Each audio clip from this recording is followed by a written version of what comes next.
Hello दोस्तों, तो प्रसाद जी के में आपका बहुत बहुत स्वागत है। तो आज हम देखेंगे उत्तराखंड से कुछ महत्वपूर्ण प्रश्न उत्तर। तो चलिए स्टार्ट करते हैं। हमारा पहला प्रश्न, जहांगीरनामा के अनुसार गढ़वाल के किस शासक को जहांगीर ने हाथी एवं घोड़े उपहार स्वरूप प्रदान किए? बलभद्र शाह, महपति शाह, श्याम शाह या मान शाह? अब देखो, इसमें जो आपका सही आंसर है ना, वह है आपका option number C, Shyam Shah को। अब श्याम शाह को ही क्यों दिए? क्योंकि भैया दोनों में दोस्ती थी, महत्वपूर्ण संबंध थे, हम दोस्ती यारी में दे देते हैं कुछ चीज़ें। अब देखो, तो ऐसा लिखा कहाँ है, ये भी आपके माइंड में आना चाहिए। तो ऐसा लिखा है भैया आपके जहांगीरनामा में, ठीक है ना, जहांगीरनामा में लिखा। और जहांगीरनामा किसने लिखी है?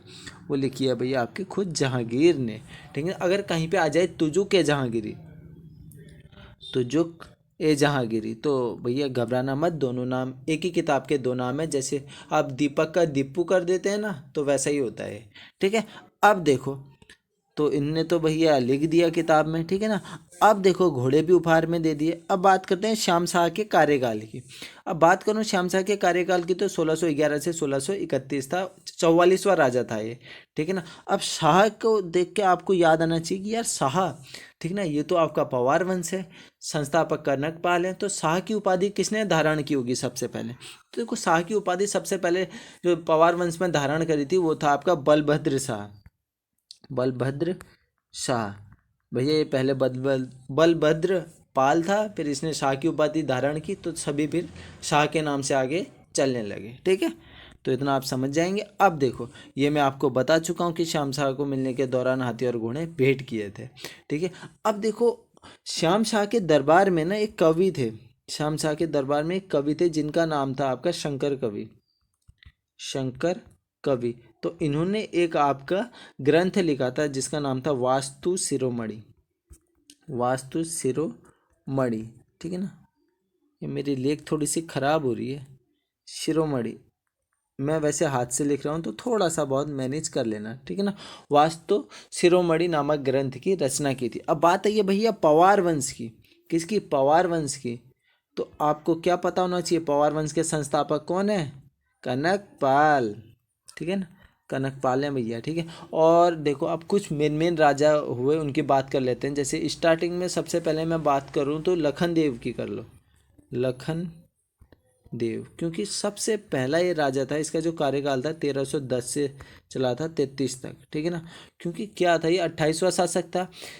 लखन देव प्रथम पवार शासक है, प्रथम की बात कर रहा हूँ, प्रथम पवार शासक है जिसकी ताम्र मुद्राएं मिलती हैं, ताम्र मुद्राएं मिलती हैं, ठीक है ना, प्रथम पवार शासक। फिर देखो, अगर मैं बात करूं तो आप बात कर सकते हो अनंतपाल की, अनंतपाल, अनंत पाल द्वितीय की, ठीक है ना। 1333 से 54 तक था इसका कार्यकाल। इसके कार्यकाल में आपको मिला था धारशिल शिलालेख, ठीक है ना। शिलालेख कहाँ से मिला था वो भैया?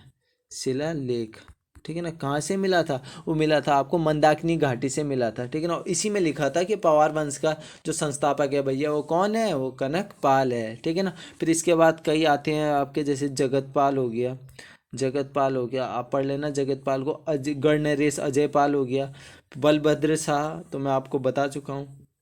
चलो अब बढ़ते हैं अगले प्रश्न की ओर। अगला प्रश्न देखें, सन 1800 कह रहा हूँ, सन 1580 ईस्वी में अकबर ने अपने पूरे साम्राज्य को कितने सूबों यानी प्रांतों में बांटा?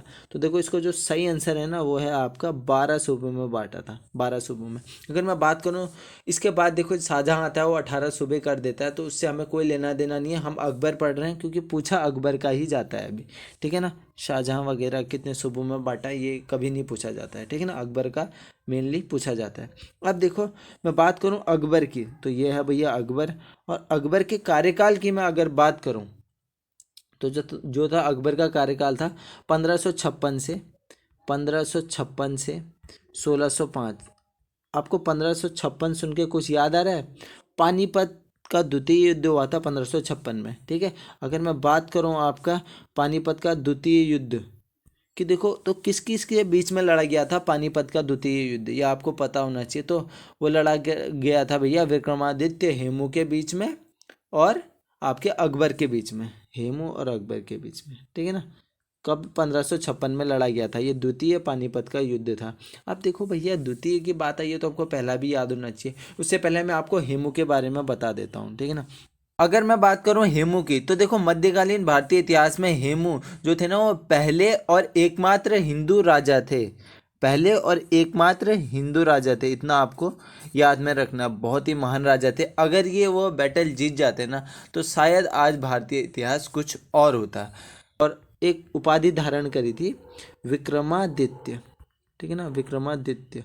बहुत बहादुर राजा थे भैया। कहते नहीं हो, मतलब अकबर को तो चने चबवा दिए थे इसने, ठीक है। तो देखो अब बढ़ते हैं आगे की ओर। अगर मैं बात करूं अकबर की, तो देखो अकबर के 9 रत्नों में शामिल था अबुल फजल। और अबुल फजल की 2 बुक हैं, एक तो है आपकी अकबरनामा, एक है आपकी अकबरनामा, और एक है आपकी आईने अकबरी, ठीक है ना। क्या है? आईने अकबरी है। इतना आपको ध्यान में रखना ही रखना है, क्योंकि ये जो आईने अकबरी है ना, इसी में बोला गया है भैया कि 12 सूबों का हमें वर्णन मिलता है, ठीक है ना। 12 सूबों का वर्णन किस में मिलता है? आईने अकबरी में मिलता है हमें। इतना आप समझ गए। अब देखो, अब बात आई थी युद्ध की, तो भैया पानीपत के तीनों युद्ध देख लेते हैं, ठीक है। तो पानीपत के तीनों, प्रथम जो युद्ध हुआ था वो हुआ था 1526 में। याद करना मुश्किल नहीं है, 26, 56, 61 याद कर लो, ठीक है ना। और दूसरा हुआ था आपका भैया 1556 में। और तीसरा हुआ था हमारा 1761 में, 1761 में।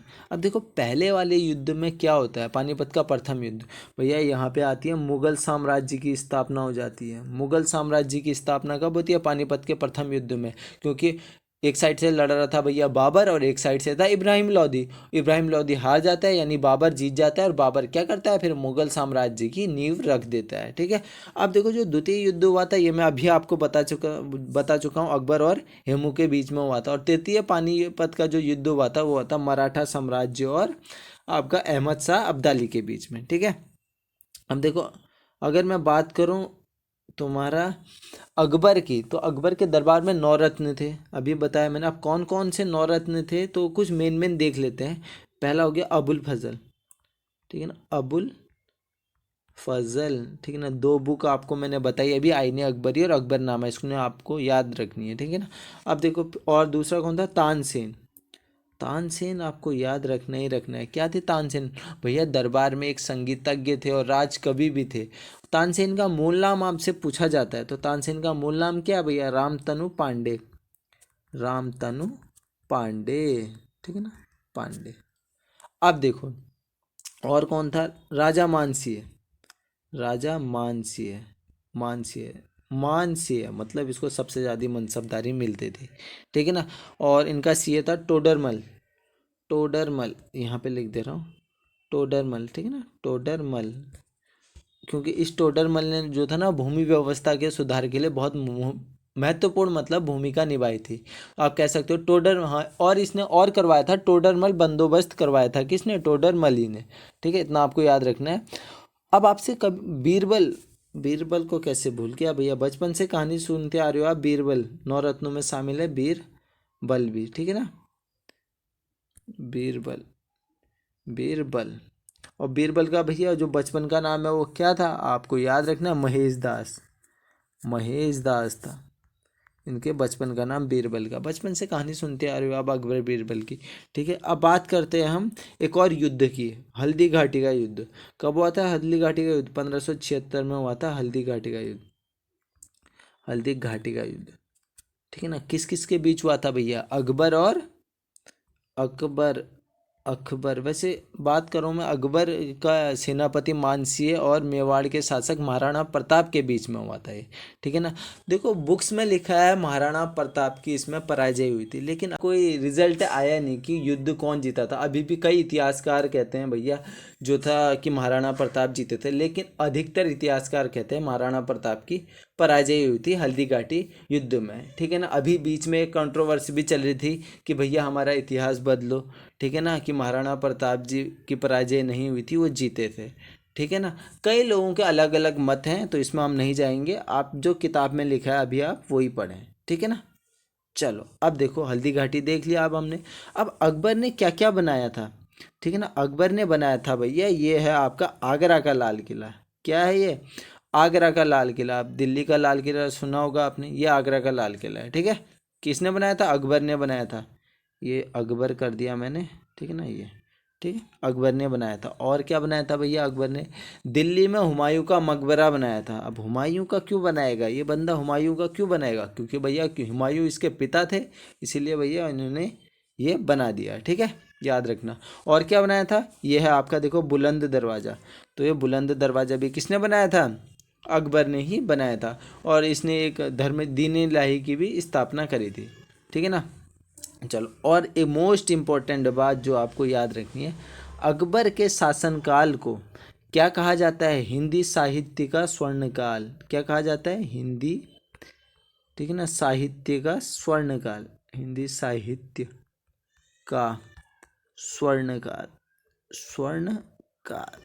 ठीक है ना, इतना आपको चीज़ें याद होनी चाहिए। ठीक है, चलो अब बढ़ते हैं फिर अगले प्रश्न की ओर। तो अगला प्रश्न हमसे भैया क्या कह रहा है? प्रथम चंद राजवंश का शासक जिसने दिल्ली के सुल्तान फिरोज शाह तुगलक से मुलाकात की थी वह था, देखो वह था भैया आपका गरुड़चंद। गरुड़चंद यानी आपका ज्ञानचंद। ठीक है, इसी को ही गरुड़चंद कहते हैं। अब गरुड़चंद क्यों कहते हैं अभी देखेंगे।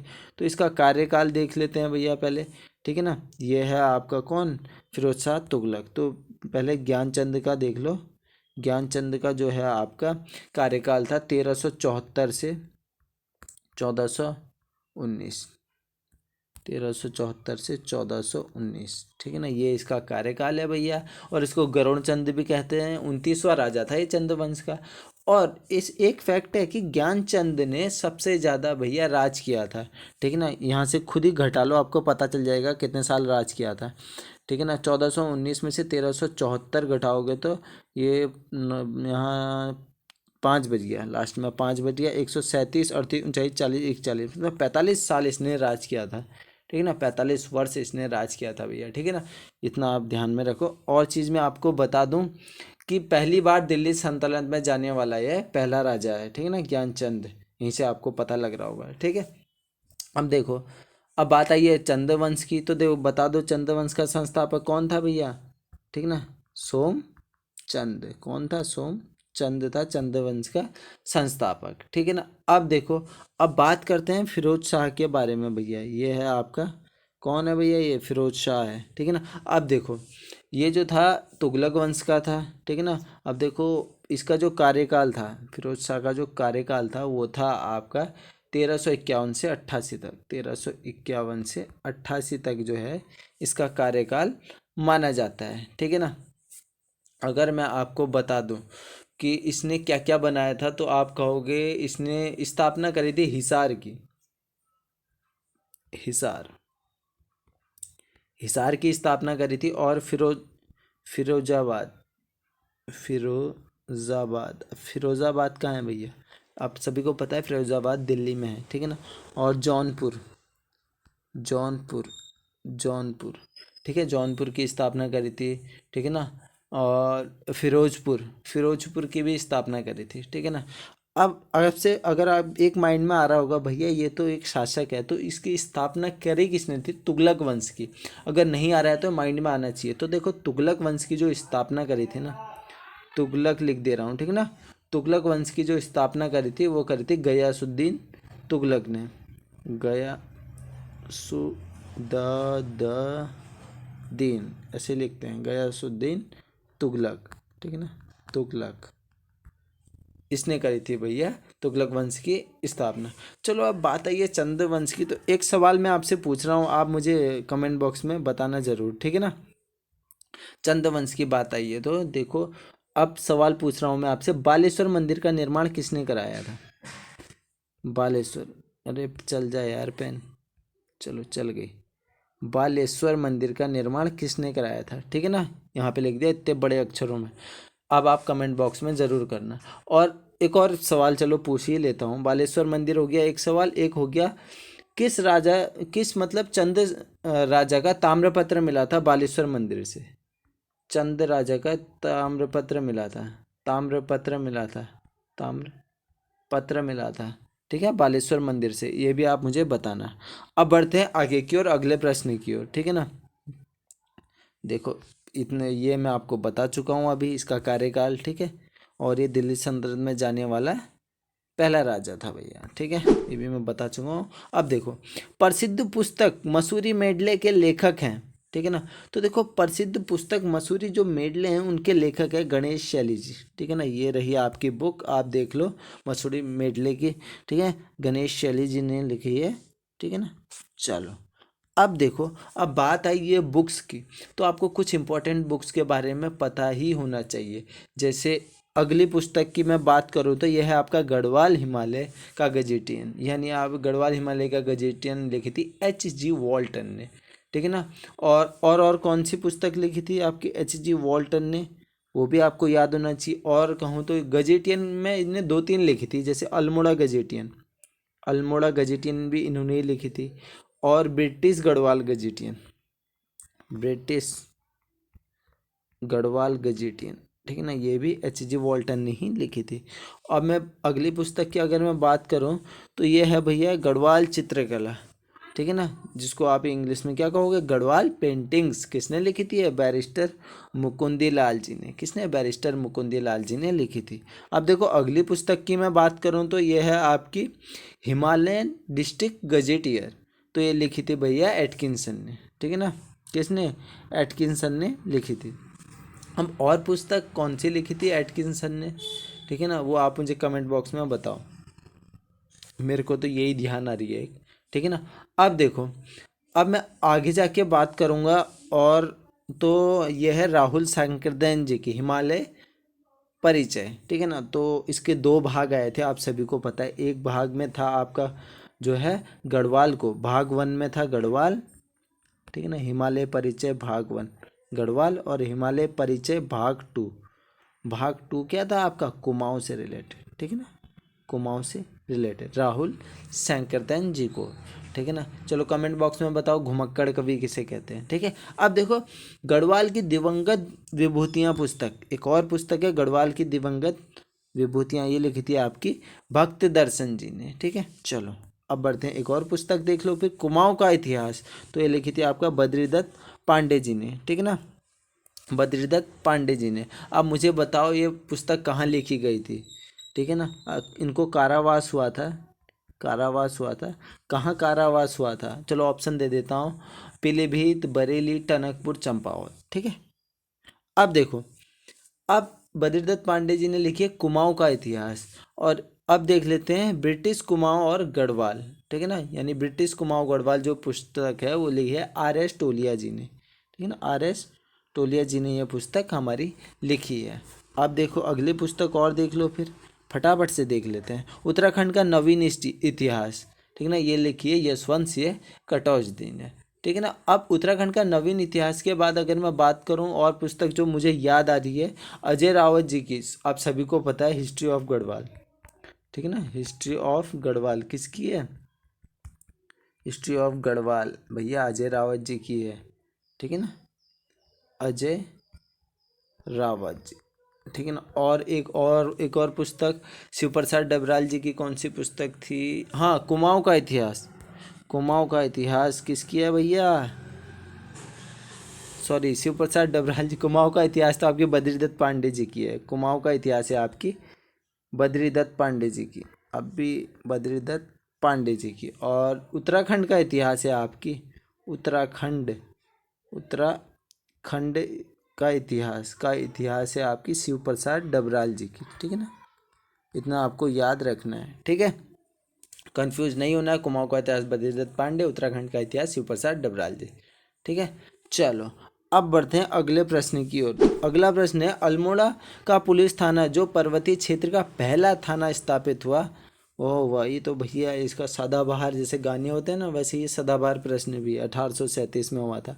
और चीज़ें आपको क्या याद रखनी है भैया, ये है देखो थाना, ठीक है ना, अल्मोड़ा का थाना यह है। अब आप मैं बात करूं अल्मोड़ा जेल की, तो ये है देखो हिस्टोरिक जेल है, ठीक है ना। तो इसकी स्थापना कब हो गई थी भैया? बहुत पहले हो गई थी, 1816 में, देखो 1816 में हो गई थी। अल्मोड़ा जेल की स्थापना की बात कर रहा हूँ, जेल की, तो ये हो गई थी आपकी 1816 में, ठीक है ना, 1816 में हो गई थी। और क्या याद रख सकते हो आप? पौड़ी जेल भी याद रख लो फिर, पौड़ी जेल। चलो नैनीताल जेल कब बनी थी ये मुझे कमेंट बॉक्स में करना है, ठीक है ना, 1821, ठीक है ना। 1821 में बनी थी भैया पौड़ी जेल। और 1816 के बाद 1817 आता है, तो 1817 में एक और चीज़ हुई थी आपकी, रेगुलेशन 10 एक्ट पारित हुआ था। ठीक है ना, इसको साफ कर देता हूँ। रेगुलेशन 10 एक्ट पारित हुआ था। ठीक है ना, कब? 1817 में। ठीक है ना। और देखो, और एक और बात ध्यान रखनी है आपने, अल्मोड़ा से आपको ये चीज़ याद रखनी है, पहला जो आपकी डाक व्यवस्था शुरू की गई थी पहली बार, वो की गई थी आपकी अल्मोड़ा से श्रीनगर। ठीक है ना, अल्मोड़ा से भैया श्रीनगर के बीच। ठीक है, श्रीनगर डाक व्यवस्था शुरू हुई थी पहली बार। और 1823, ये डेट भी याद रखनी है, 1823 में ट्रेल ने क्या किया था? ट्रेल ने भैया जो कुमाऊं है उसको 26 परगनों में बांट दिया था, परगनों में। ठीक ना, 26 परगनों में मतलब विभाजित कर दिया था। ठीक है ना। और कुमाऊं, स्वतंत्र कुमाऊं कमिश्नरी का गठन कब हुआ? 1839 में। ठीक है ना, 1839 में हुआ था। कुमाऊं गढ़वाल बनते हैं, ठीक है ना, अलग होते हैं। अब देखो, एक और चीज़ आपको याद रखनी है, चलो लास्ट बता दे रहा हूँ क्योंकि वीडियो बहुत लंबी हो जाएगी। नैनीताल की खोज, अगर नैनीताल की मैं बात करूँ तो आप क्या कहोगे? नैनीताल की खोज का श्रेय किसको जाता है भैया? नैनीताल की खोज का श्रेय जाता है आपका पी बैरन, मतलब पीटर बैरन। ठीक है ना, पीटर बैरन को जाता है। कब करी थी? 1841 में। यहीं पे चलो, अब ये आप मुझे बताओगे कमेंट बॉक्स में। ठीक है, इसका उत्तर मुझे चाहिए भैया कमेंट बॉक्स में। देखते हैं कौन कौन कमेंट करता है, कौन कौन नहीं करता है। ठीक है, चलो यहीं पे करते हैं वीडियो समाप्त। धन्यवाद। वीडियो अगर अच्छी लगी हो तो आप सब्सक्राइब कर सकते हैं। धन्यवाद।